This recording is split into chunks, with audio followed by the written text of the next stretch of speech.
안녕하세요. 제가 얼마 전에 한파 감사 이슈 이후에 댓글에 하도 타격을 받다 보니 제가 검토 후에 댓글을 올리는 방식으로 채널 운영 방식을 살짝 바꿨습니다.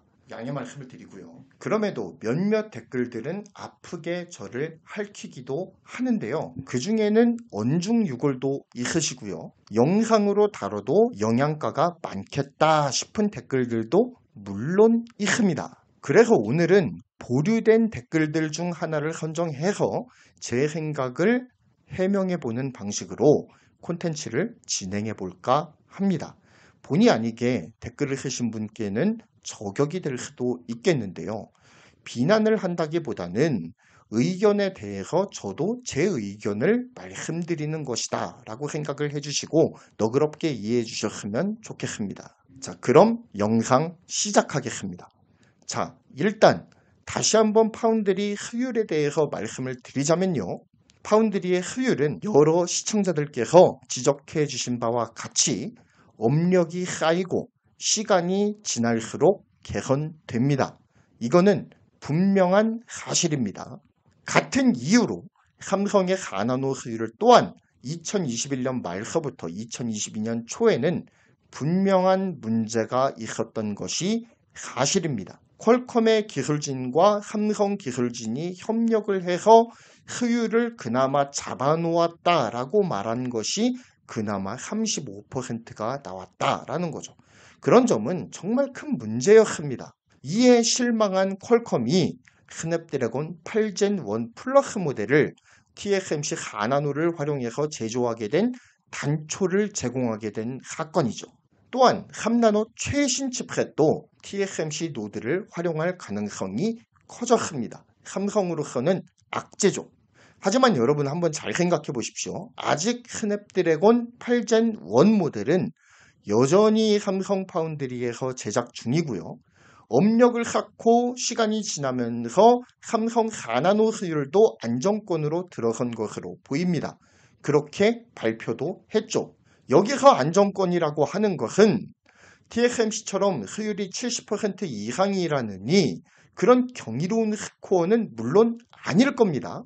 냉정할 부분에선 냉정해야 돼요. 예상을 해보자면 삼성 파운드리 입장에서는 적자 구간을 벗어나 유의미한 수익을 내는 구간으로 수율이 넘어왔다라는 것을 의미할 것이고요.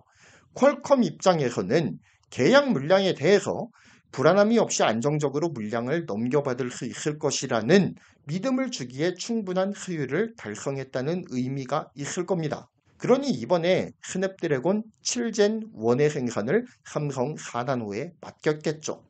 파운드리와 팹리스 모두가 만족할 만한 스코어의 수율이라면 이 정도면 안정권에 들어섰다고 볼 수가 있지 않겠습니까? 즉, 연초에 불거졌던 35% 수율 문제는 어느 정도 해결 국면으로 들어서고 있다고 보아도 무방할 겁니다. 또한 제가 2022년도 하반기에 나올 첫 양산품이 엑시노스가 될 것이다 라고 말했던 것에 대해서도 약간의 해명이 필요할 것 같습니다. 물론 그 칩이 엑시노스 2300인지는 잘 모르겠습니다. 그렇지만 아직까지 삼성이 삼성 3나노 GAA 공정으로 수주한 기업이 밝혀지지 않고 있어요. 아직 그런 기사가 나오지 않고 있습니다.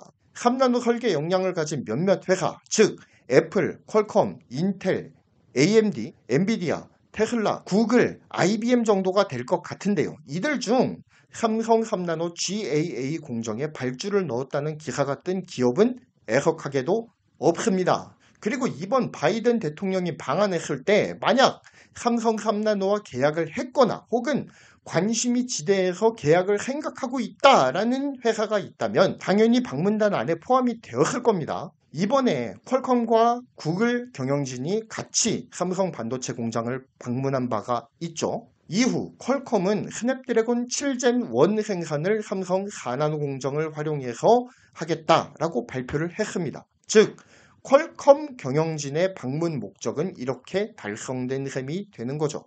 구글이 하나의 잠재 고객이 될 수는 있겠지만 텐서칩의 물량이 그리 많지 않다는 것을 생각해 보면 물량 자체가 그렇게 의미 있는 물량은 아닐 것이다 라는 생각도 들기도 하고요. 무엇보다 중요한 것은 구글도 이렇다 할 발표가 없는 상황이라는 게 중요한 거죠.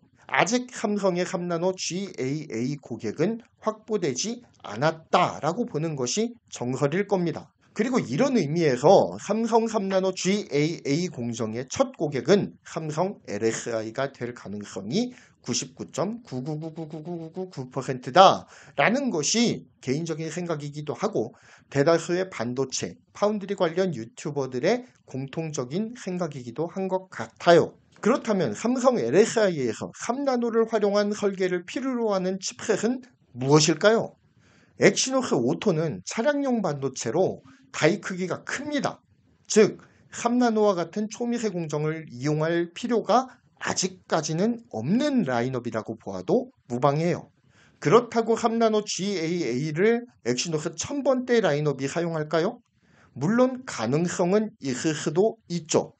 하지만 범용칩 중에서도 중저가 폰에 들어가는 라인업인 엑시노스 1000번대에 3나노 GAA를 적용하기는 부담스러울 겁니다. 왜냐하면 단가가 천정부지로 치솟거든요. 가격 경쟁력을 담보하기가 매우 어려워지는 겁니다.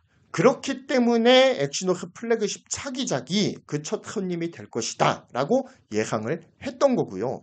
그래서 삼성은 첫 고객인 삼성 LSI의 차기 엑시노스 양산품의 성능을 통해서 3나노 GAA의 효용과 필요성을 스스로 입증해야 된다라는 말씀을 드렸던 거예요. 자, 그리고 댓글에서 엑시노스는 사업부를 접었습니다 라고 말씀을 하셨습니다. 과연 그럴까요? 영상을 찍는 일자를 기준으로 해서 약 나흘 전에 삼성의 자체 CPU 개발에 나서기 위해서 MX 사업부와 시스템 LSI에서 기술자 1000명 정도를 차출해서 TF를 구성할 예정이다 라는 추측성 보도가 나온 바가 있었습니다. 조직도까지 꽤 상세하게 제시된 기사였어요. 그리고 그 기사에서 향후 2023년과 2024년 엑시노스 플래그십 모델은 신규 개발을 중단한다 라는 언급이 있었습니다. 반박 기사가 나온 거 알고 계십니까? 비즈니스 포스트의 5월 26일자 기사 삼성전자 새 엑시노스로 부진 만회 기회 노려 라는 기사를 참고하시면 2023년과 2024년 신규 엑시노스 개발이 중단될 것이라는 루머와는 달리 신규 AP 2종이 개발 중인 정황을 포착을 했다고 합니다. 그리고 그중 하나가 엑시노스 2300일 것이다 라는 설이 나오고 있는 거죠. 그리고 어제 보도에서는 엑시노스 2300의 코드명까지도 공개가 되어버렸습니다. 즉 여기에서 제가 말씀드리고 싶은 것은 팩트가 아직 밝혀지진 않았지만 엑시노스 2300이 개발을 접었다느니 엑시노스가 단종이 된다느니 엑시노스 사업부 자체를 철수했다느니 하는 억측을 삼가달라는 겁니다. 삼성 측의 오피셜이 나오기 전까지는 예단해선 안 된다라고 하는 것이 저의 의견이에요. 그리고 삼성 측면에서 보아도 이 엑시노스 사업부를 접었다라는 이 댓글은 말이 되지가 않아요. 지금 엑시노스 라인업으로 출시되는 반도체만 몇 개입니까? 그런데 그 라인업을 모두 접는다는 게 말이 안 되죠. 엑시노스 AP 시리즈만 해도 2000번대, 1000번대 라인업이 지금까지도 생산이 되고 있습니다. 엑시노스 오토 칩셋도 있죠. 그리고 현재 삼성전자 스마트폰의 주력은 애석하게도 플래그십 세그먼트가 아니라 보급형 라인입니다. 보급형 라인에 엑시노스 1000번대가 꾸준하게 채택이 되고 있어요. 그런데 갑자기 엑시노스 전종 라인업을 생산 및 개발을 중단하고 사업부를 날려버린다고요? 어불성설이라는 거죠. 잘 생산을 해서 탑재를 하고 있는데 없앨 이유가 없다는 겁니다.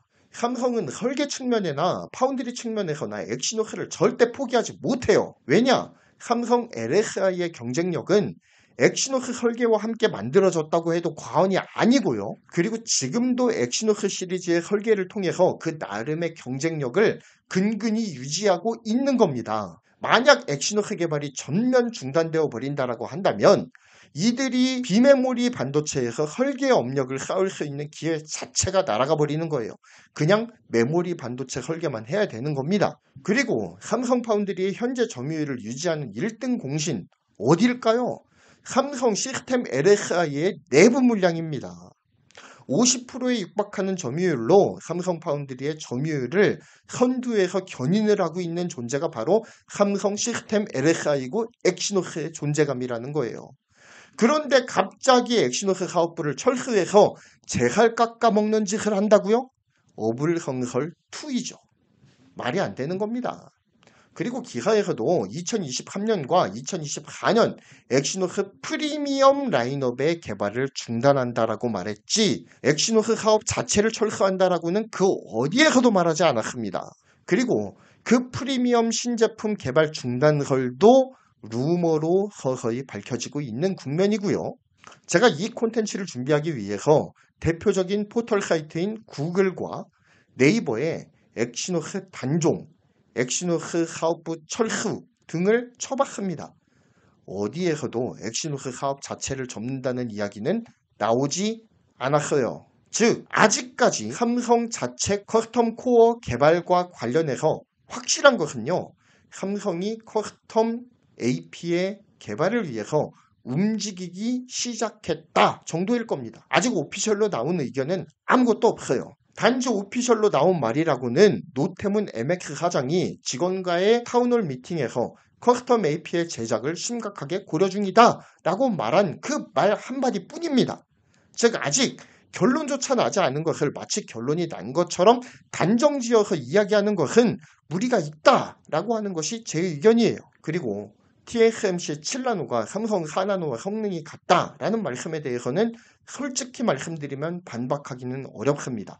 왜냐면 저는 그 분야에 대해서 솔직히 잘 몰라요. 다만 TSMC 7나노와 삼성 4나노의 성능이 거의 같다라고 하는 그 출처가 혹시 디지타임즈에서 2020년도에 발표한 다음 그래프 인텔 TSMC 삼성 간 덴시티 비교 그래프에서 기인한 것이라면 출처를 잘못 택하신 게 아닌가라는 생각이 듭니다. 왜냐면 이 그래프 자체가 보도되고 나서도 말이 많았던 그래프거든요. 삼성을 까기 위한 흑색 선전용 그래프라는 의견이 대다수였던 것으로 알려져 있는 그래프가 바로 이 그림이에요. 자, 지금까지 내용을 정리하겠습니다. 일단 엑시노스 2300 안 나올 수 없다. 무조건 출시될 거예요.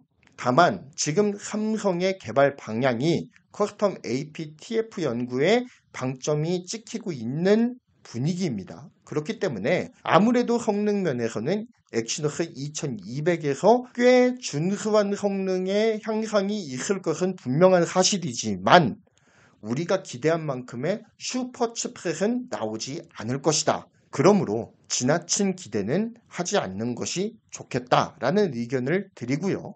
엑시노스 사업 철수에 대한 루머는 전혀 사실이 될 수도 없고 그렇게 돼서도 안 된다는 점을 분명히 하겠습니다. 그건 시스템 LSI도 삼성 파운드리도 망하자는 거예요. 다 같이 망하자는 겁니다.